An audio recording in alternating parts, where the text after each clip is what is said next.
လိုတေးလို့တို့ရဲ့ဟင်းကတော့ရပါပြီဆိုတော့စားကြအောင်နော်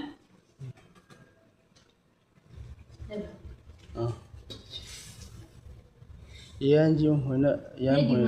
ငါတို့ကြည့်တယ်အဲ့ဒါအော်ဖက်ဒီဖက်လက်အဲ့ဒါမှတစ်ဖက်စလုံးကြက်မှာ yes like this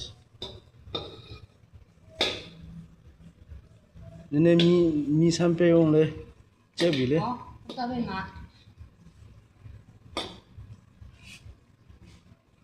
okay ကိုလေးရကိုကောင်းဆိုတော့နေတော့ဆန်းနေပြီ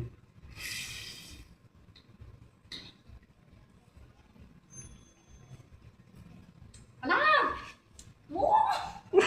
အကြီးဆုံးသမီးရဲ့ချဲလေးရတော့ရစားလို့ကောင်းပါလေဒီနေ့တော့ဟိုးရှေပဲ မဂျင် အကြီးနဲ့ဆုံးပြတ်ပါနဲ့ကြီးလို့ရှိရင်တော့ဒါမကောင်းဘူးဒီလိုမျိုးဖြစ်သွားတာနားတွေကခေါင်းအောင်ရှိတယ်အကြီးနဲ့မဆုံးပြတ်ပါဘူးလူတွေကိုလေကြီးနဲ့မဆုံးပြတ်ပါနဲ့ဒါစားလို့ကောင်းပါလေ တော်ရင်တော်သလိုပေါ့နင့်ဖေလာနေပြီနင့်ဖေဖုန်းခေါ်နေပြီ ခင်ဗျားငါ့ကိုဘာလို့နေ